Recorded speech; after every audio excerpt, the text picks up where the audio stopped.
Pemirsa, kasus kematian seorang dosen wanita di Universitas 17 Agustus Semarang ini masih menyisakan sejumlah pertanyaan.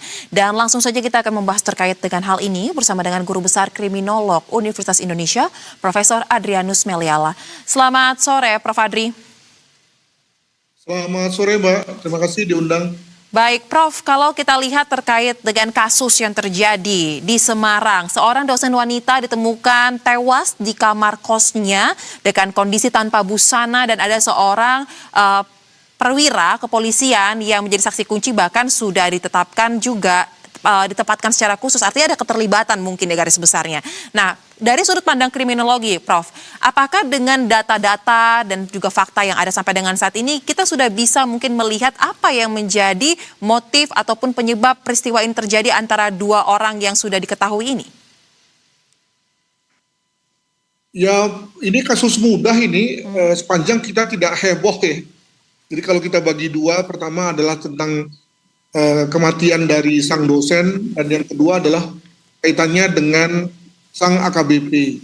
Maka terkait dengan kematian sang dosen, kita tinggal menunggu sebetulnya hasil visum. Nah, karena sudah beberapa hari visum itu dilakukan, maka mestinya kalau tidak dilakukan biopsi misalnya atau pengembangbiakan terhadap isi kepala misalnya atau isi lambung dari sang dosen ini, maka mestinya hasilnya sudah diketahui dan segera juga kemudian bisa dilakukan hal-hal yang selaras dengan itu. Misalnya kalau yang bersangkutan memang meninggal karena atau sebab matinya adalah karena penyakitnya, maka tentu lalu banyak hal yang kemudian bisa segera selesai ya. Tapi kalau kemudian ada indikasi bahwa sebab matinya itu karena sebab-sebab yang non medis, ya, sebagai contoh misalnya karena ada bekapan, ada luka paksa, gitu ya, maka tentu lain cerita. Itu yang pertama. Yang kedua adalah terkait dengan konteks si AKBP ini, maka apa yang dilakukan oleh kepolisian Jawa Tengah itu sudah mantap betul, sudah bagus betul, yakni dengan langsung mempatsuskan yang bersangkutan. Lalu kemudian memeriksa dimensi-dimensi pelanggaran etiknya sambil menunggu hasil visum. Kalau kemudian nanti misalnya diketahui bahwa hasil visum adalah bahwa sebab matinya adalah karena kekerasan misalnya atau karena ruda paksa seksual misalnya, maka tentu kemudian lalu ini akan mengimplikasikan seorang AKBP ya sebagai satu kasus pembunuhan misalnya. Demikian.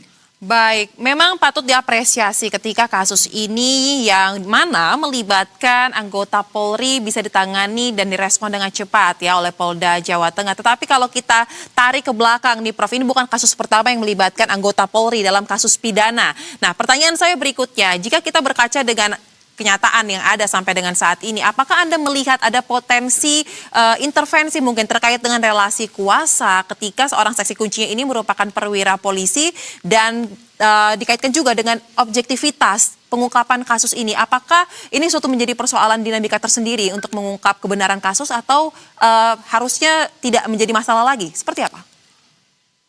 Ya kalau kita lihat hari-hari ini ya Polri amat disorot ya, baik melalui kasus Komite Reformasi gitu ya, demikian juga kasus penempatan pejabat tinggi Polri di luar, itu kan semua membuat lalu Polri kan seakan-akan berada dalam suatu sorotan yang luar biasa. Sehingga ketika ada kasus seperti ini, maka kalau kita menempatkan diri kita pada diri teman-teman Polri, pasti mereka kesel ini. Kenapa? Karena ini akan membuat lalu dugaan-dugaan miring muncul lagi. Betapapun tidak ada, tapi tetap saja lalu kata-kata tadi yang dikatakan oleh Mbak tadi menjadi muncul terus begitu. Nah, maka saya menduga bahwa dari Polri sendiri nggak suka nih ada orang kayak begini nih, ya.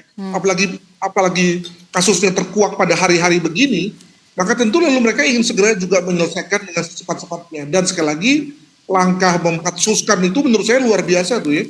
Orang AKBP langsung kemudian dipatsuskan ya, walaupun belum ada indikasi kuat ya tentang kesalahan yang bersangkutan, tapi minimal bahwa yang bersangkutan itu tidak bisa membuktikan bahwa dia berada dalam suatu hubungan pernikahan saja, itu lalu kemudian menjadikan yang bersangkutan dipatsus, itu luar biasa menurut saya.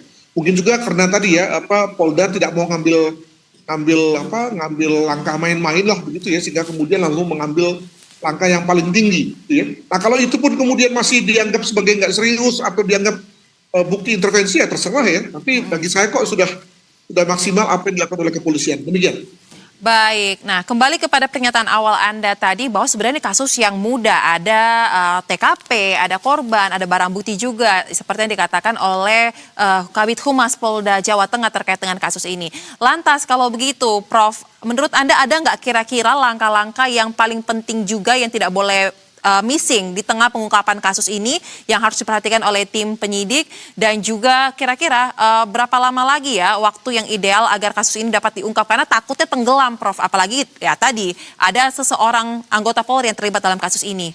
Silahkan. Ya saya kira selama dokter forensik sendiri belum merilis hasil visum ya, demikian juga pelapor, Iden, Inavis belum merilis hasil olah TKP, dan juga kemudian lalu penyelidik belum merilis tentang hasil pemeriksaan apa yang dilakukan khususnya terhadap AKBP B ini, maka saya kira ya jangan juga lalu berpikir terlalu jauh. Dan saya pikir yang penting adalah angka atau periode 5 hari itu adalah waktu yang paling maksimal bagi saya. Mengapa? Karena pada waktu 5 hari itulah waktu yang diperlukan untuk misalnya ketika ada jaringan-jaringan dalam lambung ya, atau mungkin isi lambung yang kemudian lalu dibiopsi, dikembangbiakkan dulu untuk sementara. Nah ini yang saya kira memang membutuhkan waktu ya.